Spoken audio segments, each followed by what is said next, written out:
All right, let's talk about finding a great dog trainer right here in Asheville.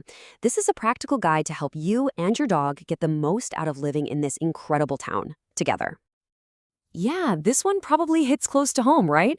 I mean, living with a dog in Asheville means you're navigating brewery patios, busy greenways, all those weekend trails. Good training is what turns that from a stressful experience into a really enjoyable one. So let's get you on the right track. First things first, you've got to get really clear on what you're actually trying to accomplish. Dog training isn't a one-size-fits-all kind of thing, so knowing your goals right from the very beginning is key. So, what is it for you? Are you starting from square one with a new puppy who needs to learn how to be around other dogs and people? Or maybe you're trying to fix a really specific problem, like your dog pulling you all over the River Arts District on your walks. Or maybe it's that anxiety they get when you have to leave the house. Just naming that one big goal is your best starting point. You can kind of see how your goal points you toward the right format. For just basic obedience, group classes are great because your dog gets to practice with distractions. But for something more complex, like a behavioral issue, having a trainer come to your home for a private lesson can be way more effective since they see the problem right where it happens. Okay, so once you know what you need, how do you actually find a qualified person? Let's look at the two things that matter most: the methods they use and the credentials they have. This is a big one. You really want to find trainers who use positive reinforcement. It's the modern, humane, and science-backed way to do things. It's all about rewarding the behavior you want to see, which just builds a much stronger, more trusting bond with your dog. You're teaching your dog what to do, not just punishing them for things you don't like. Now, you're going to see a lot of these acronyms after a trainer's name, and honestly, you don't need to memorize them. Just know that seeing certifications like these tells you that a trainer has actually invested in their education, they've passed some tough exams, and they're serious about professional standards. And here is why those certifications are so important.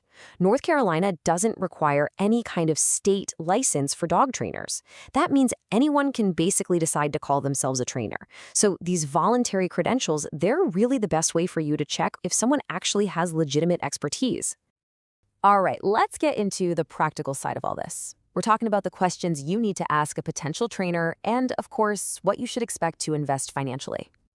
Think of this as your little interview guide. Any good trainer will be more than happy to answer all these questions. And pay special attention to number 3, how they talk about customizing a plan for your dog and your goals. You don't want just a cookie-cutter solution.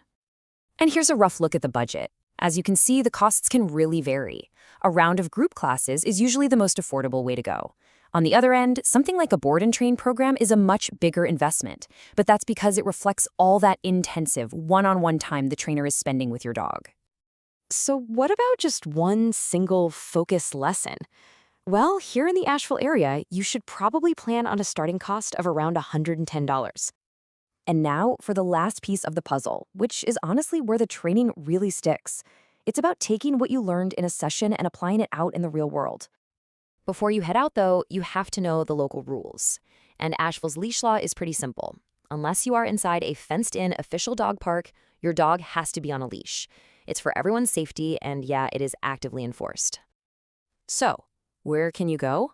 Well, for practicing that loose leash walking around bikes and other people, the city greenways are absolutely perfect. And for working on things like recall in a safe spot, those fenced-in areas like the French Broad River or Azalea dog parks are going to be your best friends. So, after you've looked at your goals, found a great trainer, and put in the practice, what's the big takeaway? What's the real payoff for doing all this work? It really all comes down to partnership. The right training gives you and your dog a kind of shared language and the confidence to just navigate the world together. It's what unlocks all those dog-friendly adventures that make living in Asheville so amazing in the first place. All this effort leads to something really wonderful. It leads to having a calm, well-behaved buddy that you can take almost anywhere without worrying. I wish you the very best of luck finding the right training partner to help you get there, and I hope you have so many great adventures ahead.